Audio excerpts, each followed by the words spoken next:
എങ്ങനെയാണ് ഇതിനെയൊക്കെ പ്രതിരോധിക്കുന്നത്, തടയുന്നത്? സോ ബേസിക്കലി എൻ്റെ ഒരു പോയിന്റ് ഓഫ് വ്യൂ പഠിക്കുകയാണോ? ഞാൻ ന്യൂട്രീഷനിസ്റ്റ് ആണ്. എൻ്റെ പേര് Tanishma Kumaresan. Yes please. Okay, ഈ ഒരു ഫോൺ നമ്മൾ കട്ടാക്കുവാണെങ്കിൽ തന്നെ ഐ തിങ്ക് ഒരു കമ്മ്യൂണിക്കേഷൻ നമ്മൾ കട്ടാക്കുകയാണെന്നുണ്ടെങ്കിൽ അതൊരു ഭയങ്കര ഒരു ചേഞ്ച് വരും. കാരണം എനിക്ക് തോന്നുന്നു ആഫ്റ്റർ കോവിഡിന് ശേഷം ഈ ഓൺലൈൻ സ്കൂൾ അല്ലെങ്കിൽ ഓൺലൈൻ എഡ്യൂക്കേഷൻ എന്ന് പറഞ്ഞിട്ട് എല്ലാ കുട്ടികളുടെ കയ്യിൽ ടാബ്ലറ്റ്സ് അല്ലെങ്കിൽ ഫോൺ അല്ലെങ്കിൽ ലാപ്ടോപ്പ് എന്തെങ്കിലും ഒരു ആക്സസ് വരുന്നുണ്ട്. സോ ആ പോസ്റ്റ് കോവിഡിന് ശേഷമാണ് ഐ തിങ്ക് കുറച്ചും കൂടെ കൂടുതലായിട്ട് അവർക്ക് ഈ ഒരു ഇന്റർനെറ്റ് ആക്സസും അതേപോലെ തന്നെ ഒരു കമ്മ്യൂണിക്കേഷൻ ഒരു മാഫിയൻ്റെ അടുത്തോ അല്ലെങ്കിൽ ഒരു ഡ്രഗ് ഡീലേഴ്സിൻ്റെ അടുത്തോ ഒരു കമ്മ്യൂണിക്കേഷൻ വേണമെങ്കിൽ എന്തായാലും ഈ ഫോണോ അല്ലെങ്കിൽ ഇന്റർനെറ്റോ വേണം. സോ ആ ഓൺലൈൻ സംഭവം മാറ്റിയിട്ട് ഇപ്പം എന്തായാലും കോവിഡ് ഇല്ല. സോ ആ ഒരു എൻ്റെ കയ്യിൽ ഈ ഒരു ഫോൺ കിട്ടുന്നത് ഐ തിങ്ക് ഞാൻ കോളേജ് പഠിക്കുന്ന സമയത്ത് 18-19 സമയത്താണ്.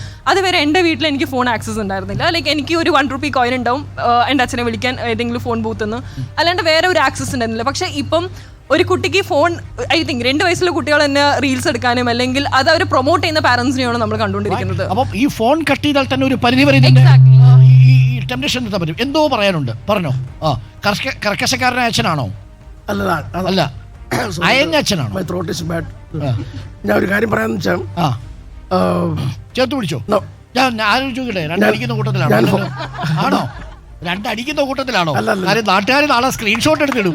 ഇത് കഴിഞ്ഞില്ല മദ്യവിരുദ്ധ റാലിയിൽ പങ്കെടുത്ത ചേട്ടൻ ഫോട്ടോ എങ്ങാണ്ട് എടുത്ത് കയ്യിലിരിപ്പുണ്ടെങ്കിൽ പറയരുത്. അല്ല, ക്ലൈമറ്റ് കൊണ്ടാണ്. സോറി.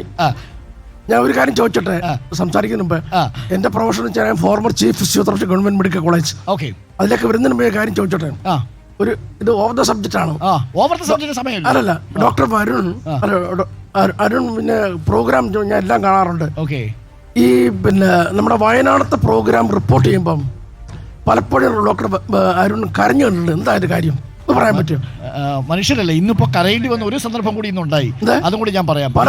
പല പ്രാവശ്യം വൈകാര്യമായിട്ട് പ്രശ്നം വരുമ്പോൾ യു ആർ വീപ്പിംഗ്. എന്താ കാര്യം? കണ്ണുനീര് നമ്മൾ കാണുന്നുണ്ട്. ഞാൻ 3 സന്ദർഭങ്ങളിൽ കരഞ്ഞിട്ടുണ്ട്. ശരിയാണ്. ഒന്ന് മിനിസ്റ്റർ രാജനുമായി ഞാൻ സംസാരിക്കും. രാജമിനിസ്റ്റർ കരഞ്ഞു. അപ്പം മിനിസ്റ്റർ കരഞ്ഞപ്പോൾ ഞാനിത് കാണുന്നില്ല. കാര്യം മിനിസ്റ്റർ ലത എന്ന് പറയുന്ന ഒരു വയനാട്ടിൽ നിന്ന് ദുരന്തം അനുഭവിച്ചൊരു സ്ത്രീയുടെ കഥ നിങ്ങളിൽ ചിലക്കെങ്കിലും അറിയാം. ലതയുടെ മോതിരം അടുത്തിടെ 2 ദിവസം മുമ്പാണ് നമ്മൾ ഇടപെട്ട് കൊടുത്തത്. അപ്പോൾ ലത അറിയാതെ അങ്ങ് വിങ്ങിപ്പോയി. ഇത് കണ്ട് അവിടെ നിന്ന് കേട്ട് രാജമിനിസ്റ്റർ അവിടെ നിന്ന് കരഞ്ഞു. മിനിസ്റ്റർ കരയുന്നതിൻ്റെ ശബ്ദം എനിക്ക് കേൾക്കാം. അപ്പോൾ വളരെ മക്കളെല്ലാം പോയി, ഭർത്താവും മകളും എല്ലാം നഷ്ടപ്പെട്ടിട്ട് ഇവർ പറയുന്നത് എനിക്ക് ആ മോതിരം ഒന്ന് തിരിച്ചു കിട്ടുമോ എന്നാണ് ചോദിക്കുന്നത്. ആ ഭർത്താവിൻ്റെ മോതിരം ഒന്ന് തിരിച്ചു കിട്ടും. അത്രമേൽ ഭർത്താവിനെ സ്നേഹിച്ചയാളാണ് ലത. ഇത് പറയുന്നത് കേട്ടപ്പോൾ മിനിസ്റ്റർ വിതുമ്പി. മിനിസ്റ്റർ കരയുന്നത് കേട്ടപ്പോൾ ഞാനും അറിയാതെ കരഞ്ഞുപോയി. അതൊന്ന്. രണ്ടാമത്തെ ഒരു സന്ദർഭം ഇന്നുണ്ടായി. ഇന്നൊരു ഉമ്മ വന്ന്, ഞാൻ പറഞ്ഞല്ലോ, മുക്കത്ത് വെച്ച് ആൾക്കൂട്ടത്തിൽ നടുവിൽ മോനെ ഒരു കാര്യം പറയാനുണ്ട് എന്ന് പറഞ്ഞിട്ട് ക്യാമറയുടെ തിരിഞ്ഞു നിന്നിട്ട് ആ ഉമ്മ പറയാണ്, 8ാം ക്ലാസ് മുതൽ എൻ്റെ മോൻ കഞ്ചാവിനടിമയാണ്, എനിക്ക് എന്ത് ചെയ്യണമെന്ന് അറിയില്ല, അവന് 23 വയസ്സായി. എന്നിട്ട് ഒരു വാചകം കൂടി പറഞ്ഞു, എൻ്റെ വീട്ടിൽ ഒരു മകളുണ്ട്, എനിക്കതാ പേടി എന്ന് പറഞ്ഞിട്ട് ഉമ്മയുടെ കണ്ണീന്ന് ഇങ്ങനെ വെള്ളം വീഴുക. നമ്മൾ കരഞ്ഞു പോകും. നമ്മൾ അത് ഹൃദയത്തിൽ തൊടുന്നതായി പോകും. ചില സമയത്ത് നിയന്ത്രണം വിട്ടു പോകും. അത്രേ ഉള്ളൂ.